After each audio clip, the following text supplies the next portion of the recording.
ہمارے معاشرے میں والدین بھی عجیب سوچ رکھتے ہیں۔ میرے ماں باپ کو لگتا تھا کہ میں اکیلے گھر میں بیائی جاؤں گی تو وہاں راج کروں گی۔ نہ وہاں نندیں تھیں، نہ ہی ساس سسر کا جھنجٹ تھا، بلکہ میں کہوں گی ساس سسر تو رحمت ہوتے ہیں۔ میں اس رحمت سے محروم تھی، لیکن میرے ماں باپ اس بات پر بھی خوش تھے، کہتے تھے کہ امیر لڑکا ہے، ہماری بیٹی کو خوش رکھے گا۔ وہ لڑکا کیا تھا، 40 سالہ آدمی تھا جو ایک بیٹے کا باپ تھا۔ وہ شاید اپنے جوان بیٹے کے لیے کسی نرس نما بیوی کا طلبگار تھا، لیکن میرے ماں باپ ان باتوں کو کہاں سمجھتے تھے۔ بڑی سی کوٹھی دیکھی اور مجھے بیاہ دیا۔ میں نے بھی اپنے والدین کی پسند پر سر جھکا لیا تھا، کیونکہ میں جانتی تھی اچھی بیٹیاں کبھی نہ نہیں کرتیں۔ وہ میری شادی کا دن تھا، نہ کوئی دھوم دھڑکا، نہ کوئی ڈھول باجا، کیونکہ اصغر صاحب کی یہ ڈیمانڈ تھی کہ وہ شادی سادگی سے کرنا چاہتے ہیں، انہیں ہلا گلا پسند نہیں ہے۔ شاید پہلی بیوی کے زخموں سے اپنی جان نہیں چھڑوا پائے تھے، جو آج سے تقریباً 15 سال پہلے وفات پا گئی تھی۔ اصغر صاحب کی بیوی بن کر جب میں اس حویلی نما گھر میں آئی تو یہاں بھی سناٹوں کا راج تھا۔ یہ عجیب شادی تھی۔ مجھے لینے نہ ہی نندیں آئیں اور نہ ہی ساس سسر نے سر پر دلاسا دیا۔ سچ کہوں تو میں ان رشتوں کو ترستی تھی، کیونکہ میں جانتی ہوں محبت سے یہ رشتے بنانا بھی ایک انوکھا سفر ہوتا ہے، جس کی منزل ہمیشہ خوشگوار ہوتی ہے۔ وہ شام کا وقت تھا۔ نکاح کے بعد میں اصغر صاحب کی بڑی سی گاڑی میں بیٹھ کر ان کی حویلی نما گھر تک آئی۔ یہ شادی کا دن تھا، مگر پھر بھی ان کی مصروفیات کچھ کم نہ تھیں۔ انہوں نے مجھے گھر کے باہر ڈراپ کیا، بے دلی سے کہنے لگے، تم جاؤ، مجھے کوئی ضروری کام ہے، ابھی دروازہ کھولو گی تو شازیہ تمہیں اندر لے جائے گی۔ شازیہ کون ہے؟ میں نے دھیمے سے پوچھا، کیونکہ اس گھر میں کوئی عورت نہیں رہتی تھی۔ خادمہ ہے ہماری، وہ بے نیازی سے بولے اور گاڑی سٹارٹ کر کے چلے گئے۔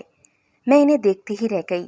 گھر کے دروازے پر کھڑی کچھ سوچ ہی رہی تھی کہ بنا دستک دیے اندر والا دروازہ کھل گیا۔ ایک خوبصورت 25 سالہ لڑکی نے دروازہ کھولا۔ حسن ایسا قیامت خیز تھا کہ اسے دیکھ کر میں بھی ایک لمحے کو گھبرا گئی۔ سیکنڈ کے 1000ویں حصے میں میرے دل نے یہ سوچ لیا کہ اگر اتنا قاتل حسن اصغر صاحب کے گھر پر موجود تھا تو مجھ سے شادی کرنے کی کیا ضرورت پیش آئی۔ مگر شاید مرد بیویاں خاندانی اور محبوبہ ہمیشہ خوبصورت ڈھونڈتے ہیں، پر کیا فائدہ تھا، یہ عورت اپنی آنکھوں سے بڑی تیز ترار لگتی تھی۔ اگلے ہی لمحے مجھے دور سے کچھ گھٹی گھٹی چیخوں کی آوازیں سنائی دیں۔ میں چونک کر رہ گئی۔ شروع سے ہی حساس دل واقعہ ہوئی تھی۔ کسی گڑبڑ کا احساس ہوا تو میرے کان کھڑے ہو گئے۔ جب شازیہ نے دیکھا کہ کمرے سے آنے والی چیخوں پر میرا دھیان ہے تو اس نے اونچا اونچا بولنا شروع کر دیا۔ جان بوجھ کر وہ میرا دھیان بٹانے کی کوشش کرنے لگی، مگر میرا ذہن صرف اور صرف اس آخری والے کمرے سے آنے والی چیخوں پر تھا، جسے وہ ہر صورت چاہتی تھی کہ میں نظر انداز کر دوں۔ خیر، مجھے اس کی بات تو ماننا ہی تھی، کیونکہ یہ میرا یہاں پر پہلا دن تھا۔ وہ مجھے کمرے میں لے گئی اور کمرے میں لے جا کر مجھے بیڈ پر بٹھاتے ہی عجلت میں کمرے سے باہر نکل گئی۔ دروازہ بند کرنے لگی تو چیخوں کی آواز اور تیز ہو گئی تھی۔ میں سوچتی رہ گئی کہ عجیب گھر ہے، ایک تو سناٹا اور اوپر سے یہ پرسرار چیخیں۔ خیر، میں اپنے شوہر اصغر کا انتظار کرنے لگی۔ رات کے 12 بجے بیٹھے بیٹھے میری کمر اکڑ گئی تھی، مگر اصغر نہ آئے۔ 1 بجے میری آنکھ لگنے ہی والی تھی کہ کمرے کا دروازہ کھلا اور وہ اندر آ گئے۔ میرے دل کی دھڑکنوں کا نہ تو شور تھا اور نہ ہی آنکھوں میں کوئی ارمان، کیونکہ یہ ایک ارینج میرج تھی۔ مجھے بس اپنے ماں باپ کی مرضی کے مطابق یہ رشتہ نبھانا تھا۔ اصغر آ کر میرے قریب بیٹھ گئے۔ ان کی آنکھوں میں بھی سردی کے علاوہ اور کچھ نہیں تھا۔ شاید انہوں نے بھی اس پختہ عمر میں یہ شادی اپنے جذبات کی تسکین کے لیے نہیں کی ہوگی، بلکہ اس کی وجوہات کچھ اور ہی ہوں گی۔ میں دل ہی دل میں سوچ رہی تھی کہ وہ مجھ سے گویا ہوئے، میں جھوٹ بولنے کا عادی نہیں ہوں، نہ ہی تمہیں کوئی سبز باغ دکھاؤں گا۔ یہ نہیں کہ میں تم سے نفرت کروں گا، مگر مجھ سے زیادہ توقعات مت رکھنا۔ میں نے یہ شادی اپنے بیٹے کے لیے کی ہے۔ میرا بیٹا عجیب سی عادات کا شکار ہے۔ تم پڑھی لکھی ہو، مجھے امید ہے کہ تم اسے سنبھال لو گی۔ جی کیوں نہیں، آپ کا بیٹا میری ذمہ داری ہے۔ میں نے پہلی بار ان کی بات کا جواب دیا۔ وہ خوش ہو کر کہنے لگے، بس مجھے تم سے اسی بات کی امید تھی۔ سمرین، پڑھی لکھی لڑکیاں واقعی بہت اچھی ہوتی ہیں۔ میرا بیٹا نہ عجیب سی عادات کا شکار ہے، جب دیکھو کمرے میں سویا رہتا ہے، رات کے 8 بجے سے لے کر صبح 12 بجے تک سوتا رہتا ہے اور اس کا خیال بس شازیہ ہی رکھتی ہے۔ شازیہ ہماری پرانی خادمہ ہے، اس پر میں بھروسہ نہیں کر سکتا، اسی لیے اپنے بیٹے کی ذمہ داری کلی طور پر تمہیں سونپنا چاہتا ہوں۔ اصغر بتا کر چپ ہو گئے۔ میرے ذہن میں شازیہ کا چہرہ گھومنے لگا۔ شازیہ اس گھر کی نوکرانی کہیں سے نہیں لگتی تھی۔ اس کی تو تیز ترار لہجے سے لگتا تھا کہ وہ اس گھر کی مالکن ہے، مگر میں نے یہ بات اصغر سے نہیں کہی کہ آتے ہی گھر کے معاملات میں دخل اندازی کرنا اچھا نہیں لگتا۔ میں نے چپ سادھ لی۔ میں نے سوچ لیا تھا کہ اصغر کے بیٹے کا خیال رکھوں گی اور اسے بے پناہ محبت دوں گی۔ ان کی محبت پانے کا شاید یہی طریقہ تھا، میں ان کے بیٹے کا خیال رکھتی۔ بہرحال صبح میری آنکھ کھلی تو شوہر گھر پر نہیں تھے، کمرہ خالی تھا۔ میں بے دلی سے اٹھی۔ گھر میں عجیب سا سناٹا تھا، گھر والوں کی یاد آ رہی تھی۔ تبھی میں بیڈ سے اٹھی اور نیچے دروازے کی طرف اچانک سے دستک ہوئی۔ میں نے اسے کہا کہ آ جاؤ۔ میں نے دیکھا تو شازیہ اندر داخل ہوئی۔ شازیہ کے چہرے پر ناگواری کے اثرات چھائے ہوئے تھے۔ بی بی جی، آپ ناشتہ کمرے میں کریں گی یا میز پر لگا دوں؟ میز پر لگا دو۔ اور چھوٹے صاحب کہاں ہیں؟ میں نے اصغر کے بیٹے کا حوالہ دیا تو کہنے لگی، جی چھوٹے صاحب سو رہے ہیں، انہیں میں خود ناشتہ کرواتی ہوں۔ شازیہ کے لہجے میں عجیب سی ضد اور اکڑ تھی، جیسے وہ اصغر کے بیٹے سے مجھے دور رکھنا چاہتی ہو۔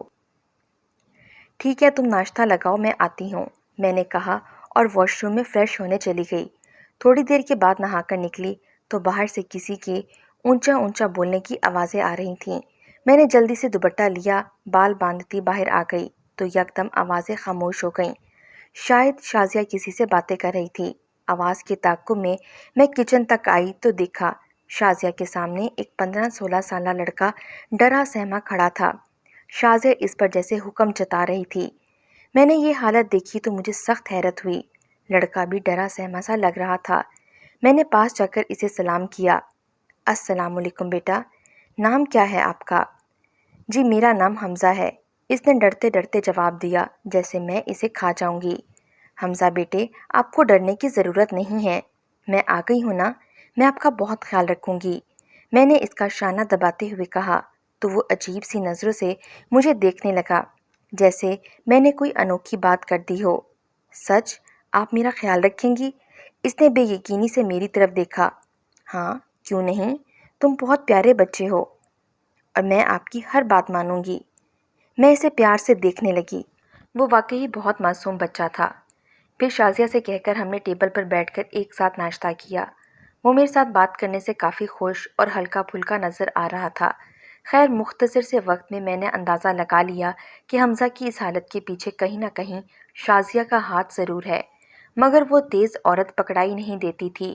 اب مجھے اس بات کا راز جانا تھا۔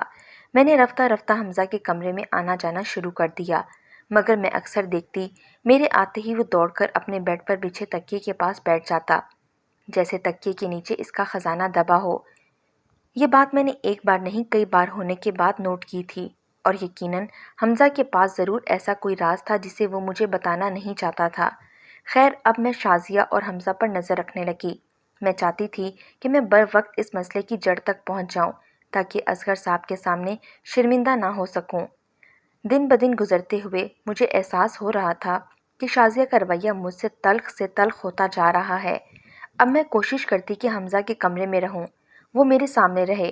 آج کل اس کی گرمیوں کی چھٹیاں تھیں، اسکول آنا جانا بھی نہیں ہوتا تھا۔ میں نے نوٹ کیا حمزہ میرے آنے سے کھلا کھلا رہنے لگا تھا، اس کی زندگی کافی حد تک بدل گئی تھی۔ اس بات سے اصغر صاحب بھی بے حد خوش تھے، لیکن ایک دن مجھے میکے آنا پڑا۔ اس دن حمزہ بہت پریشان لگ رہا تھا۔ کافی دیر کے بعد میں میکے گئی تھی، وہاں سے 2-3 دن کے بعد واپسی ہوئی۔ واپسی پر میں نے دیکھا کہ حمزہ کا چہرہ پہلے کی طرح اترا ہوا تھا، وہ بہت پریشان لگ رہا تھا۔ میں نے اسے کئی بار پوچھا کہ کیا بات ہے، مگر اس نے اس بات کا کوئی جواب نہیں دیا۔ میں تھکی ہوئی تھی، آرام کرنے کی غرض سے جا کر لیٹ گئی۔ تھوڑی دیر کے بعد اٹھی تو باہر کسی قسم کی ہلچل نہ تھی، عجیب سا سناٹا تھا۔ مجھے کسی گڑبڑ کا احساس ہوا۔ میں فوراً حمزہ کے کمرے کی طرف گئی۔ یہ دیکھ کر مجھے سخت حیرت ہوئی اور غصہ بھی آیا کہ اس کے کمرے کا دروازہ بند تھا۔ ایک 16 سالہ بچے کا کمرہ بند کرنے کا کوئی جواز نہیں بنتا۔ میں نے گھوم پھر کر دیکھا، حمزہ کے کمرے کی کھڑکی کھلی ہوئی تھی۔ اندر کا منظر صاف دیکھا جا سکتا تھا۔ اس وقت میرا شک یقین میں بدل گیا جب حمزہ کے سامنے شازیہ کھڑی اس پر چلا رہی تھی۔ حمزہ ڈرا سہما تکیے کے پاس ہی بیٹھا تھا۔ باہر تک ان کی آوازیں نہیں آ رہی تھیں، لیکن شازیہ کے دیور بتا رہے تھے کہ اسے حمزہ پر سخت غصہ ہے۔ حمزہ اس کے سامنے بھیکی بلی بنا ہوا تھا۔ مجھے تو اس پر بھی غصہ آ رہا تھا کہ لڑکا ذات ہو کر وہ اس نوکرانی کے سامنے آخر اس قدر مجبور کیوں ہے۔ مجھے بہت غصہ آیا۔ میں نے دروازہ دھڑ دھڑ سے بجانا شروع کر دیا۔ شازیہ نے گھبرا کر دروازہ کھول دیا۔ اس کے چہرے پر ہوائیاں اڑی ہوئی تھیں، جبکہ حمزہ رو رہا تھا۔ اس کے ہاتھ کپ کپا رہے تھے۔ میں نے شازیہ کو خون خوار نگاہوں سے دیکھا اور وہاں سے دفع ہو جانے کا حکم دیا۔ پھر میں حمزہ کے کمرے میں آ گئی۔ دیکھا تو حمزہ کی آنکھوں میں آنسو تھے۔ وہ بہت معصوم اور بے بس لگ رہا تھا۔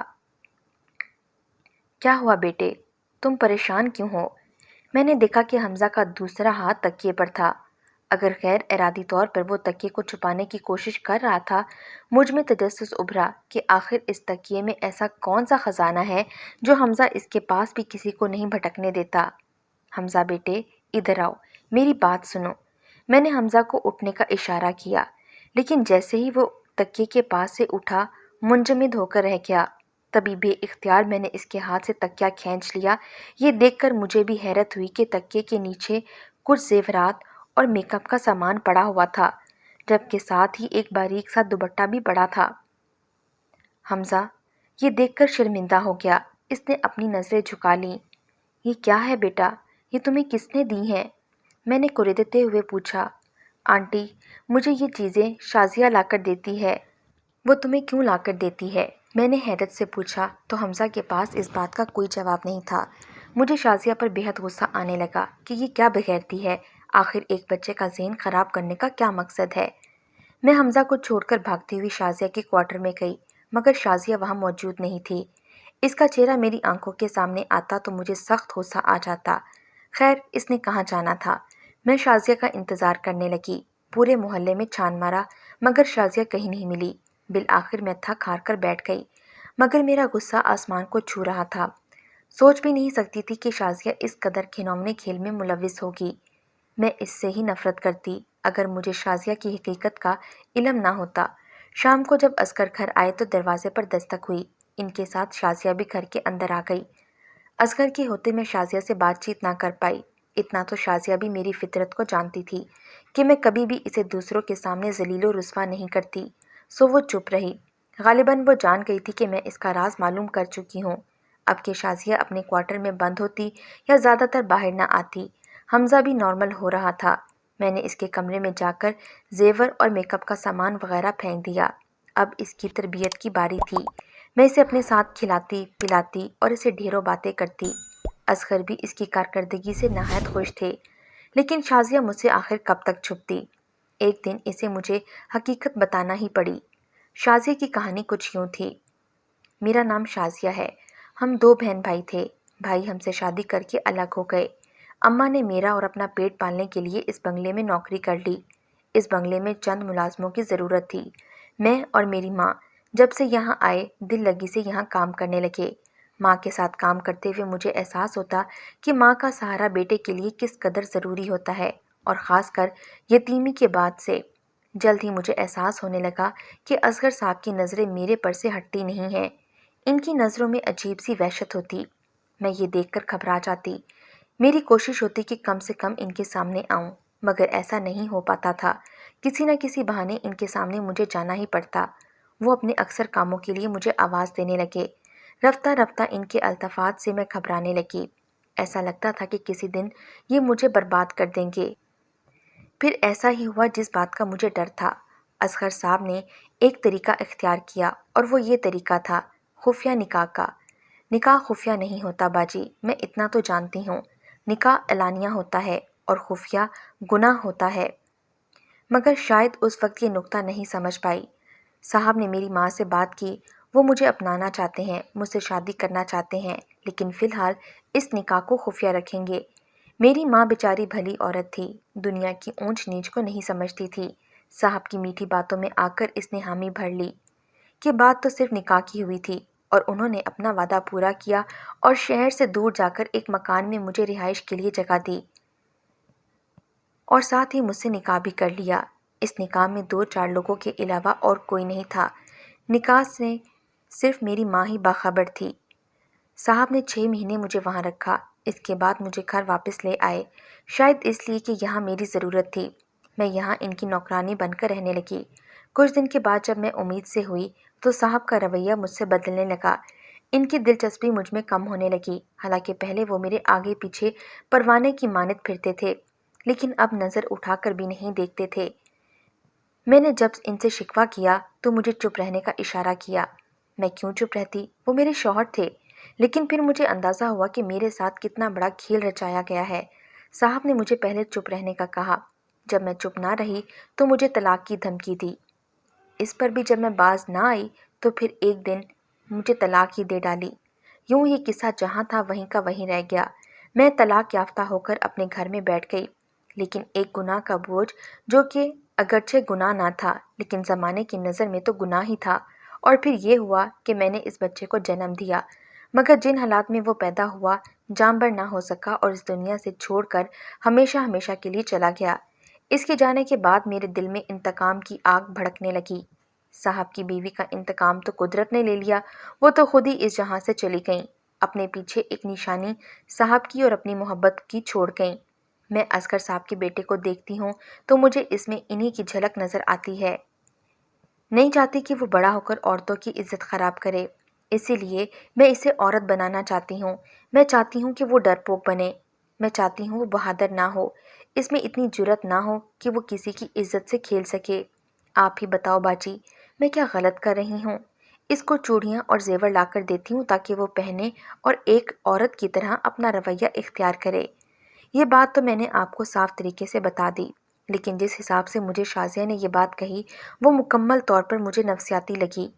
وہ ذہنی مریضہ تھی، اور ظاہر ہے ہوتی بھی کیوں نہ، اس کی زندگی میں اتنے صدمے جو آئے تھے۔ میں نے اس بات کا ذکر اصغر سے کیے بنا اس کا نفسیاتی علاج شروع کر دیا، کیونکہ میں ماہر نفسیاتی اور لوگوں کے رویے کو خوب سمجھتی تھی۔ شوہر کی غلطی کو میں نے راز فاش ہونے سے پہلے ہی معاف کر دیا۔ آج شازیہ کو میں نے ایک اچھے گھر میں بیاہ دیا ہے، جبکہ میرا بیٹا یعنی کہ اصغر کا چہیتا آج ایک نارمل زندگی گزار رہا ہے۔